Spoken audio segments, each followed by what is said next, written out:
আজকে আমরা parts of স্পিচটাকে একটা সুন্দর ছড়ার মাধ্যমে সংক্ষেপে বুঝে নেব। আমি প্রথম কি লিখেছি, ইংলিশের আছে ৮ ভাই, পার্টস অফ স্পিচ থেকে আমরা জানতে পাই। তার মানে ইংলিশের পার্টস অফ স্পিচকে আমরা ৮ ভাগে ভাগ করি। প্রথম ভাই নামে চলে, নাউন তাকে সবাই বলে। তার মানে প্রথম ভাগটাকে আমরা কি বলছি না নাউন বলছি। আর কি বলছি না এই নাউনটা বা এই ভাইটা নামে চলে। তার মানে নাউনটার সঙ্গে আমরা কি বলতে পারি না যখন কোনো শব্দের দ্বারা কোনো নাম বোঝায় তখন আমরা তাকে নাউন বলবো। যেমন দেখো লিখেছি রাহুল, ম্যান, পেন, ওয়াটার, এগুলোর দ্বারা সব নাম বোঝাচ্ছে, সেই জন্য এগুলোকে নাউন বলা হয়। এরপর কি লিখেছি, প্রথম ভাই না থাকলে ঘরে দ্বিতীয় ভাইকে সবাই ভরসা করে। নাউনের অভাব মেটায় কে, প্রোনাউন ছাড়া আবার কে।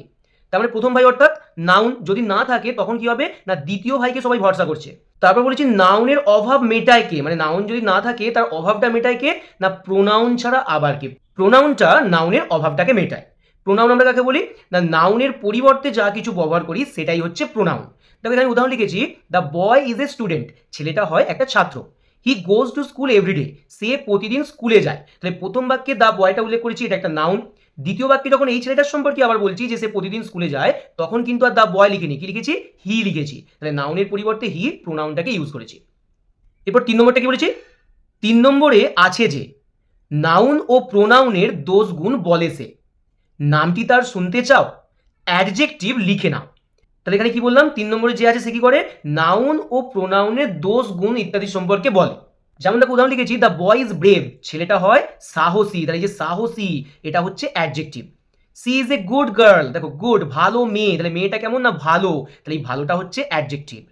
দে আর পুওর, তারা হলো গরিব, তাহলে এই যে গরিব, গরিবটা কি না গরিবটা হচ্ছে অ্যাডজেক্টিভ। এবার ৪ নম্বর কি বলেছি, ৪ নম্বর ভাই কাজ করে তাই তাকে সবাই ভার্ব বলে। তাহলে ৪ নম্বর ভাইটা কি না ৪ নম্বর ভাইটা হচ্ছে ভার্ব। এ কি না এর সংজ্ঞা হচ্ছে যে শব্দের দ্বারা কোনো কিছু কাজ করা বোঝায় তখন তাকে আমরা ভার্ব বলি। যেমন দেখে লিখেছি, দে প্লে ক্রিকেট, তারা ক্রিকেট খেলে, তাহলে খেলা করাটা হচ্ছে একটা কাজ, সেজন্য প্লেটা হচ্ছে ভার্ব। তো লিখছি উই রিড বুক, তাহলে রিড আমরা বই পড়ি, বই পড়াটা একটা কাজ করা, সেজন্য এটা একটা ভার্ব। ৫ নম্বর কি লিখেছি, তা ৫ নম্বর ভাই একটু অন্য, অ্যাডজেক্টিভ ও ভার্বের জন্য, এ সবসময় এদের সঙ্গে চলে, সবাই একে অ্যাডভার্ব বলে। তাহলে ৫ নম্বর ভাইটা কি হলো না অ্যাডভার্ব। তার মানে অ্যাডভার্বের সংজ্ঞাটা কি হবে না অ্যাডভার্বের সংজ্ঞা হচ্ছে যে শব্দটা কোনো অ্যাডজেক্টিভ ও ভার্ব অথবা অ্যাডভার্ব সম্পর্কে যদি কখনো কিছু বলে তখন সেটাকে আমরা অ্যাডভার্ব বলি। যেমন দেখো, সি স্পিক্স সফটলি, তাহলে সে নরম সুরে বা নরম ভাবে কথা বলে বা সুন্দরভাবে কথা বলে, তাহলে সফটলি এটা কি না এই যে স্পিক কেমন কথা বলছে সফটলি, তাহলে ভার্বের সম্পর্কে বলছে, তাহলে সেই জন্য এটা অ্যাডভার্ব। তো তারপর লিখেছি he is an extremely talented boy, তাহলে সে একটা ভীষণ প্রতিভাবান ছেলে, তাহলে এই যে প্রতিভাবান ট্যালেন্টেড এটা হচ্ছে অ্যাডজেক্টিভ, ঠিক আছে ছেলেটার গুণ বলেছে। আর এইটা কি না কিরকম ট্যালেন্টেড, সে এক্সট্রিমলি ভীষণ ট্যালেন্টেড, তাহলে অ্যাডজেক্টিভ সম্পর্কে বোঝাচ্ছে এটা, ঠিক আছে তখন এটা হবে অ্যাডভার্ব। এরপর দেখো read the book very carefully, তাহলে ভেরি কেয়ারফুলি, কেয়ারফুলিটাও অ্যাডভার্ব আর ভেরিটাও অ্যাডভার্ব, ঠিক আছে তাহলে এটা অ্যাডভার্ব সম্পর্কে আরেকটা অ্যাডভার্বকে বুঝিয়েছে। এবার ৬ নম্বর ভাইটা কি বলেছি না ৬ নম্বরটা আর এক যন্ত্র, সবসময় পড়ে নাউন ও প্রোনাউনের মন্ত্র, এ থাকে নাউন ও প্রোনাউনের আগে, সবাই একে প্রিপোজিশন বলে ডাকে। তাহলে ৬ নম্বর ভাইটার নাম কি না প্রিপোজিশন।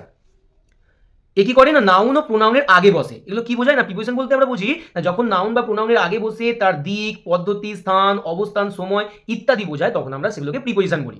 যেমন দেখো আমি কয়েকটা উদাহরণ দিচ্ছি, অফ, অন, ইন, অ্যাট, এগুলো সব প্রিপোজিশন, এরকম আরও অনেক প্রিপোজিশন আছে। এরপর ৭ নম্বর ভাইটার সম্পর্কে জানবো। ৭ নম্বর ভাই সব থেকে ভালো, এ বলে সবাই একসঙ্গে পথ চলো, এ চায় সবার মধ্যে কানেকশন, তাই একে সবাই বলে কনজাংশন।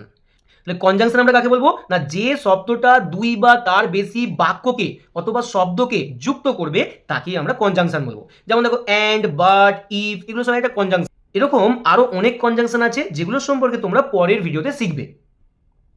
এগুলোর কাজ কি না দুই বা তার বেশি শব্দ বা বাক্যকে যুক্ত করা। যেমন দেখো লিখেছি রাম অ্যান্ড রহিম আর ফ্রেন্ডস, তাহলে রাম আর রহিম এই দুটো শব্দকে যুক্ত করেছে কি না অ্যান্ড। তারপর লিখে দেখো Ram is poor but Rahim is rich, তাহলে এখানে দেখো রাম ইজ পুয়ার এটা একটা বাক্য, রহিম ইজ রিচ এটা একটা বাক্য, তাহলে এই দুটো বাক্যকে যুক্ত করেছে বাট, ঠিক আছে। ৮ নম্বর ভাইয়ের জীবনটা বিস্ময়ে ভরা, তাই মাঝে মাঝে সে দেয় না কোনো সাড়া, ডাক্তার তাকে দেয় ঘন ঘন ইনজেকশন, তাই তার নাম ইন্টারজেকশন। এবারে ইন্টারজেকশন কাকে বলবো এই সংজ্ঞাটি আমি বলে দিয়েছি, দেখো জীবনটাকে বিস্ময়ে ভরা, মানে যে শব্দের দ্বারা আমাদের মনের অনুভূতি বা আবেগকে বোঝায়, সুখ দুঃখ হাসি কান্না এইসব জিনিসগুলোকে বোঝায়, তখন সেই শব্দগুলোকে আমরা ইন্টারজেকশন বলবো। ঠিক আছে, সেগুলো কেমন দেখো, অ্যালাস, হুররে, ব্র্যাভো, এই ধরনের যেসব শব্দগুলো আছে সেগুলোকে আমরা ইন্টারজেকশন বলবো। তাহলে আজকে আমি এই পার্টস অফ স্পিচের 8টা ভাগকে সংক্ষেপে ছড়ার মাধ্যমে বুঝিয়ে দিলাম। এর পরবর্তীকালে আমি 8টা ভাগকে ডিটেলসে বুঝিয়ে দেবো। সব শেষে বলি, যদি তোমাদের এই ভিডিওটা লাগে ভালো, দয়া করে একটা লাইক করে দিও।